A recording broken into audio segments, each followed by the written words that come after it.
Okay, what am I doing here? Welcome trophy hunters and gamers, and welcome to episode 2 of What to Platinum, the wheel of over 450 games. It seems the wheel wasn't as nice as the first spin today, and chose PJ Mask's Heroes of the Night. Okay, so as always to begin with, I will rank the enjoyability and difficulty of this platinum, and the time it took to complete.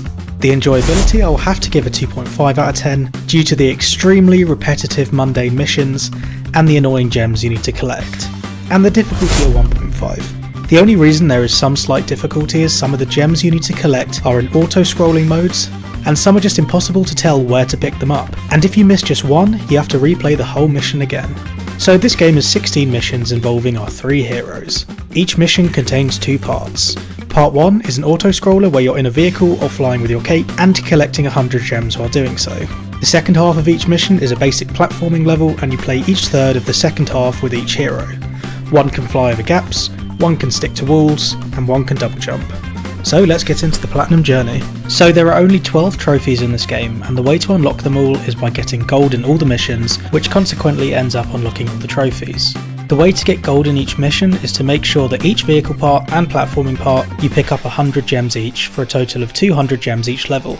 There are also 3 amulets in each level you need to pick up. The amulets are easy to find as there are only 1 to find per character in each mission, and you are told by the heroes over the intercom when you are close to one. The very first mission has you chasing some villain called Romeo and his robot sidekick who have stolen your homework. How interesting. And after collecting all gems and amulets in this mission, I unlocked the first 3 trophies, for collecting a diorama in gold and thus unlocking the silver and bronze ones as well.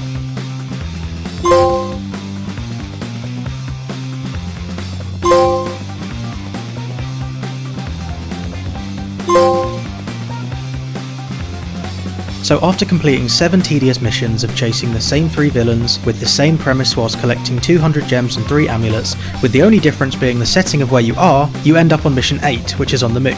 Missions 8 and 9 take place on the moon, and after collecting all amulets in the moon missions, I unlocked the To the Moon and Back Again trophy.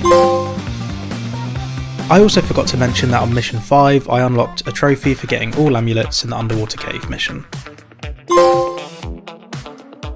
After more collecting gems, more parkouring, and the occasional quick time event you can't even lose, we end up completing the 13th mission in the city, which nets us the trophy for unlocking all amulets in the city missions.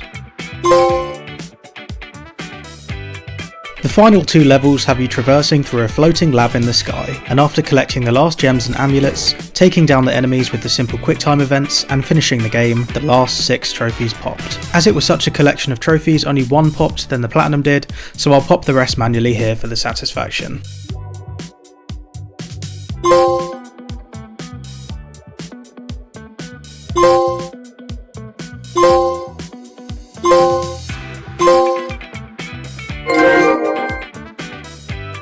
And with that over, we'll shuffle and spin for our 3rd game, which is Everybody's Golf. Okay, I'll download it, see you next time.